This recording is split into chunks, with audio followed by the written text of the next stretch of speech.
Hello everyone. In our previous video we have studied about normal coordinates and normal mode of vibration in a coupled oscillator. Okay इस video में हमने देखा था कि normal coordinates जो होते हैं वो सिंपल हार्मोनिक मोशन की इक्वेशन को एक वेरिएबल में रिप्रेजेंट करते हैं एक कपल्ड हार्मोनिक ऑसिलेटर के लिए. ओके इन्हें हम नॉर्मल कोऑर्डिनेट या सामान्य निर्देशांक भी कहते हैं. और नॉर्मल मोड्स क्या होती है, नॉर्मल मोड ऑफ वाइब्रेशन होती है कि कोई भी ऑसिलेटर कितने तरीके से मोशन कर सकता है, वो क्या होती है, नॉर्मल मोड्स कहलाती है. और कपल्ड ऑसिलेटर के केस में दो तरह से वो मोशन कर सकता है, यानी हमें दो फ्रीक्वेंसीज मिलती है उसके सिंपल हार्मोनिक मोशन की इक्वेशन को देखने पर. फर्स्ट को हम ओमेगा 1 कहते हैं, सेकंड को हम ओमेगा 2 कहते हैं. ये दोनों क्या कहलाती हैं, नॉर्मल मोड फ्रीक्वेंसीज, यानी उसकी दो सामान्य विधा होती है और ओमेगा 1 और ओमेगा 2 उसकी क्या कहलाती है, सामान्य विधा की आवृत्तियाँ. ठीक है, उसके बाद हमने दो कंडीशंस को भी डिटेल में स्टडी किया था, जब दोनों डिस्प्लेसमेंट आउट ऑफ फेज हो और जब दोनों डिस्प्लेसमेंट सेम फेज में हो. In this video we are going to start general analytical method to determine normal frequencies. Normal frequencies को कैलकुलेट करने के लिए हमारा एनालिटिकल मेथड क्या होना चाहिए, ये करेंगे. बेसिकली हम एक डेरिवेशन करेंगे to calculate omega 1 and omega 2. ठीक है, कि जनरल किसी भी केस में हम ओमेगा 1 और ओमेगा 2 की वैल्यू को कैसे कैलकुलेट कर सकते हैं. जब हमने कपल्ड हार्मोनिक ऑसिलेटर को पढ़ना स्टार्ट किया था तब हमने उसके लिए दो सिंपल हार्मोनिक मोशन की इक्वेशंस को कैलकुलेट किया था. तो मैं लिख लेती हूँ. The equations are for particle P1 and particle P2. Equations क्या हो जाएगी, md² x1 upon dt square plus mg x1 upon l plus minus k for particle P1 ये हो जाएगा x2 minus x1 is equal to 0 and for particle P2 equation was d square x2 upon dt square plus mg x2 upon l minus k x1 minus x2. ये दोनों equations को हमने बहुत detail में study किया था और हमने ये देखा था कि इसमें ये वाली जो टर्म होती है ये उसके पेंडुलम मोशन की वजह से होती है और ये जो टर्म बनी थी लास्ट में उसे हमने कपलिंग इफेक्ट या कपलिंग टर्म या युग्मन पद भी कहा था. इन दोनों इक्वेशंस को लेकर के हम आज जनरल एनालिटिकल मेथड को सीखेंगे. हम मान लेते हैं कि यहाँ पर ये जो x1 और x2 की वैल्यूज़ है यानी डिस्प्लेसमेंट की वैल्यू, ये हम मान लेते हैं let x1 is equal to a cos omega t and x2 is equal to b cos omega t, यानी कि ये वेव फॉर्म में होगी और इसको हमने equation of wave a cos omega t मान लिया और इसे हमने b cos ओमेगा t मान लिया, जहाँ पर a और b जो है वो एम्पलीट्यूड है, आयाम. इस विस्थापन का क्या है, आयाम, या फिर हम कह सकते हैं maximum value, where a and b are amplitudes of displacement. ठीक है, एम्पलीट्यूड या फिर आयाम. अब हम क्या करेंगे, इन दोनों वैल्यूज़ को इक्वेशन 1 और इक्वेशन 2 में क्या कर देंगे, सब्स्टिट्यूट कर लेंगे. इसको हम 3 और 4 लिख देते हैं तो हमें मिलेगा from equation 1 and equation 2 what we will get. Equation 1 पर हमें x1 हम देख सकते हैं, यहाँ पर आएगा x1, यहाँ पर आएगा x1, यहाँ x2 और यहाँ x1. तो अगर हम सारी ही वैल्यूज़ रख दें तो हमें मिलेगा, पहली बात तो हम इन दोनों टर्म्स में से x1 को क्या कर सकते हैं, कॉमन ले सकते हैं. और अगर हम कॉमन ना भी ले तो हम इसको क्या कर देंगे, डिफ्रेंशिएट कर देंगे x के t के रेस्पेक्ट में. इस टर्म को हम दो बार क्या करेंगे, डिफ्रेंशिएट करेंगे.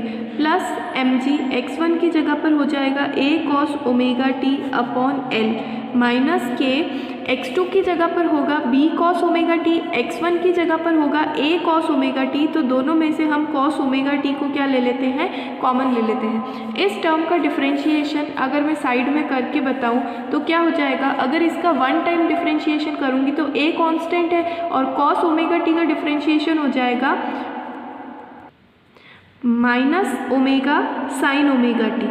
फिर जब मैं इसका फिर से दोबारा डी बाई डी टी की रेस्पेक्ट में डबल डिफ्रेंशिएशन करूँगी तो ए ओमेगा कॉमन ये कांस्टेंट है, और जब मैं साइन ओमेगा टी का डिफ्रेंशिएशन करूँगी तो मुझे मिलेगा cos omega T dot omega.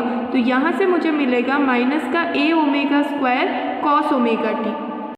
इस टर्म को मैं यहाँ पर रिप्लेस कर दूँ तो मुझे मिलेगा m minus A omega square cos omega T plus M G A cos omega T upon L minus के B minus A cos omega T is equal to 0।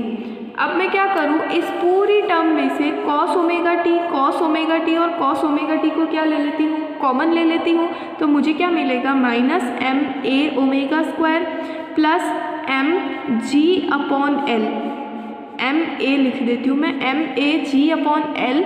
Okay, फिर क्या मिलेगा माइनस के B minus a and cos omega t यहाँ से क्या आ जाएगा, कॉमन आ जाएगा, is equal to 0। This will become my equation number 5। इसी तरह से हम इक्वेशन 2 को भी सॉल्व कर लेते हैं, x2 x1 minus x2।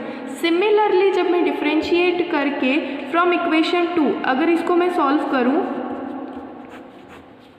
Equation 2 के लिए मैं अगर इसको सॉल्व करूँ तो यहाँ से मुझे सेम टू सेम इक्वेशन मिलेगी एम ए omega square m B omega square, क्योंकि हम x2 को डिफ्रेंशिएट कर रहे हैं, x2 में क्या है b कॉस ओमेगा टी, तो M B omega square plus M B G upon L minus K a minus B, क्योंकि इस बार पहले इक्वेशन में x2 माइनस x1 था, इस बार हमारे पास इक्वेशन में x1 माइनस x2 है। सिमिलरली जब हम इस इक्वेशन को सॉल्व करेंगे तो cos ओमेगा टी कॉमन आ जाएगा and it will become my equation number 6। अब कोई भी दो टर्म्स का मल्टीप्लाई कब ज़ीरो होता है, जब या तो पहली टर्म ज़ीरो हो या फिर दूसरी टर्म ज़ीरो हो या फिर दोनों ही ज़ीरो हो। तो हम यहाँ पर मान लेते हैं such a condition where cos omega T is not equal to 0। अगर ये टर्म 0 के बराबर नहीं है तो दोनों का मल्टीप्लाई 0 के बराबर कब होगा, जब ये वाली टर्म क्या हो, 0 हो। सिमिलरली 6th इक्वेशन में भी अगर cos ओमेगा टी 0 नहीं है तो ये वाली चीज़ क्या बनेगी, इक्वल टू 0। तो यहाँ से मुझे मिलेगा फ्रॉम इक्वेशन 5 एंड इक्वेशन 6 मुझे यहाँ से ये मिलेगा minus M A omega square plus M A ji upon L minus के B minus A should be equal to 0। Similarly 6th equation से भी मुझे यही चीज़ मिलेगी, M B omega square plus M B G by L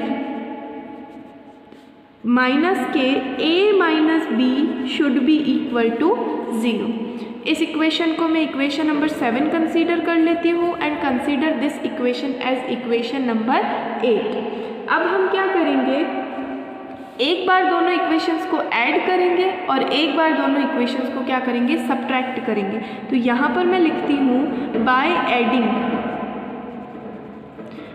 adding equation 7 and 8। तो यहाँ से मुझे क्या मिलेगा, जब मैं ऐड कर रही हूँ तो कोई भी साइन चेंज नहीं होगा। यहाँ पर मुझे क्या मिलेगा, माइनस का एम ओमेगा स्क्वायर क्या आ जाएगा, कॉमन आ जाएगा और यहाँ बच जाएगा a प्लस बी। इसी तरह से इस इक्वेशन में से भी क्या होगा, प्लस का एम जी अपॉन एल कॉमन आ जाएगा और हमें मिल जाएगा a प्लस बी। और इन दोनों टर्म्स को अगर मैं सॉल्व करूं तो आप ध्यान से देखिए, ये हो जाएगा माइनस का के B plus k A from this equation and यहाँ मुझे मिलेगा माइनस का के ए प्लस के बी। ये सारी ही टर्म्स आपस में कैंसिल हो करके और इज इक्वल टू में मुझे मिलेगा 0। तो अगर मैं इस इक्वेशन को थोड़ा और सॉल्व करूं तो यहाँ से मुझे मिलेगा m दोनों ही टर्म्स में से कॉमन आ जाएगा, a प्लस बी भी कॉमन आ जाएगा, then I will get g by L minus omega square is equal to 0। फिर वही बात है, दो या दो से ज़्यादा टर्म्स का मल्टीप्लाई कब 0 हो सकता है, जब या तो इनमें से कोई एक टर्म 0 हो या दो या फिर तीनों ही 0 के बराबर हो। Now we can see mass can never be 0। Mass can never be equal to 0। किसी भी अगर हमने ऑब्जेक्ट लिया है तो उसका मास कभी भी 0 नहीं होगा। अगर हम ये कंसीडर कर ले कि a प्लस बी भी 0 नहीं है, यानी हम ये मान ले a is not equal to minus b, यानी ये टर्म अगर 0 नहीं है, ये हम मान लेते हैं। ये हमने क्यों कंसीडर किया है, ये जब रिजल्ट आएगा तो मैं आपको समझाऊंगी। अगर ये टर्म 0 के बराबर नहीं है then we will get g by l minus omega square is equal to 0. So from here we can calculate the value of omega. Omega square is equal to g by l and omega is equal to under root of g by l. ये आई है frequency की एक value, उसे हम मान लेते हैं omega 1। क्या हम कंसीडर कर लेते हैं omega 1। So from here we get omega 1 यानी first frequency, first normal mode frequency, प्रथम सामान्य विधा की आवृत्ति क्या मिलेगी, under root g upon l. और हमें पता है कि कपल्ड ऑसिलेटर में 2 नॉर्मल मोड होते हैं, तो फर्स्ट को तो हमने कैलकुलेट कर लिया ओमेगा 1 जी अपॉन एल। दूसरे वाले को कैलकुलेट करने के लिए हम क्या करेंगे, इक्वेशन 7 और 8 को एक बार हमने ऐड किया था, एक बार हम क्या करेंगे सब्ट्रैक्ट करेंगे। So here we can say by subtracting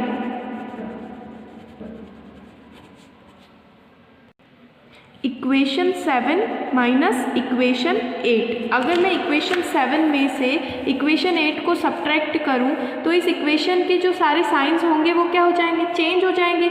ये वाले टर्म माइनस में है, ये टर्म क्या हो जाएगी, प्लस में हो जाएगी। सो इन दोनों इक्वेशंस को सॉल्व करने पर हमें मिलेगा m कॉमन आ जाएगा, ओमेगा स्क्वायर कॉमन आ जाएगा, b अगर पॉजिटिव है minus a, b minus a। From here also similarly ये वाली टर्म क्या हो जाएगी, नेगेटिव हो जाएगी, और ये टर्म क्या हो जाएगी, पॉजिटिव।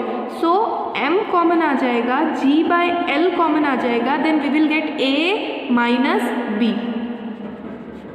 एंड फ्रॉम हियर हमें क्या मिलेगा, माइनस का के बी प्लस के ए।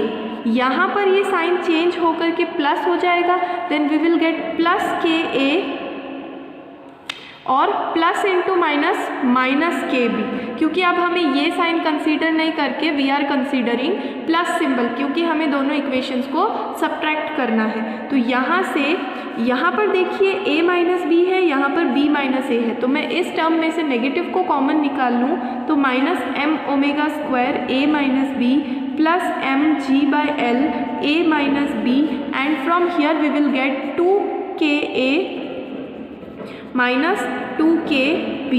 दोनों को सॉल्व करने पर हमें मिलेगा, now we can take common from whole this equation.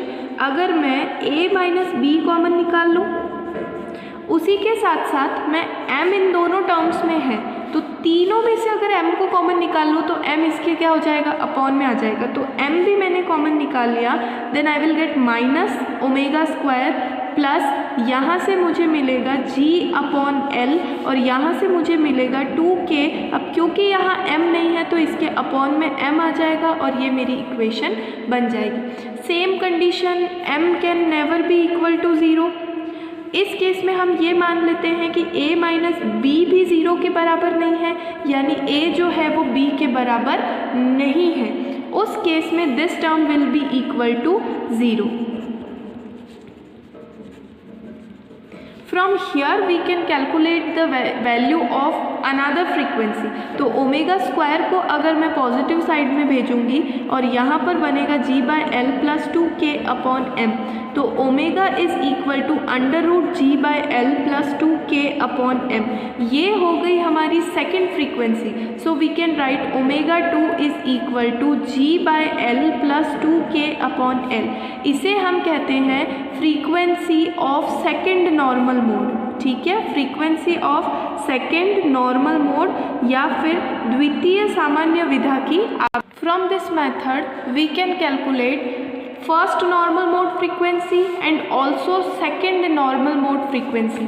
अब यहाँ पर जो हमने a is not equal to b का केस लिया था सेकेंड केस में, इसका मतलब ये होगा कि दोनों के एम्पलीट्यूड सेम नहीं होंगे, या इसका ये वाला केस बनेगा। Where amplitude are in opposite direction, दोनों अगर a is equal to b नहीं है, इसका मतलब ये होगा a is equal to minus b. अगर a b के बराबर नहीं है तो a माइनस बी के बराबर होगा, यानी दोनों ही जो डिस्प्लेसमेंट्स हैं वो एक दूसरे से ऑपोजिट डायरेक्शन में है। तो या तो स्प्रिंग का इलोंगेशन होगा या फिर उस स्प्रिंग का क्या होगा, compression. And in are first case जब हमने दोनों इक्वेशन का एडिशन किया था तब हमने ये माना था a is not equal to minus b. तो अगर a माइनस बी के बराबर नहीं है which implies that a will be equal to b, a जो होगा वो b के बराबर होगा, यानी दोनों ही डिस्प्लेसमेंट्स जो होंगे इनके जो एम्पलीट्यूड होंगे ये दोनों डिस्प्लेसमेंट सेम डायरेक्शन में होंगे और सेम वैल्यू के होंगे, यानी हमारा पेंडुलम जो है वो एक साथ क्या करेगा, दोनों पेंडुलम मोशन करेंगे। So this is the case of normal mode frequency when both the masses are equal. जब दोनों मास यानी कि हमने अपना जो पेंडुलम लिया है, कंसीडर किया है, उसके जो दोनों बॉब हैं उन दोनों का मास क्या होगा, सेम होगा। इसका मास भी m है और इसका मास भी m है, यानी हमने दो आइडेंटिकल पेंडुलम्स को क्या किया है, कंसीडर किया है। उस केस में नॉर्मल मोड की फ्रीक्वेंसीज क्या होती है, ओमेगा 1 और ओमेगा 2 जो हमने अभी रिसेंटली कैलकुलेट की है। अगर केस ऐसा हो कि मास m1 जो है वो m2 के बराबर ना हो, यानी इस वाले पेंडुलम का मास कुछ अलग हो और इस वाले पेंडुलम का मास भी क्या हो, कुछ अलग हो, उस केस में जो नॉर्मल मोड की फ्रीक्वेंसीज हो जाएगी, ओमेगा 1 सेम रहेगी, omega 1 is equal to g/l, और ओमेगा 2 हो जाएगी √g/l plus k 1/m1 plus 1/m2। ये चीज़ें आप इसी तरीके से इन दोनों इक्वेशंस को सॉल्व करके for m1 and m2 calculate कर सकते हैं। I hope you understand.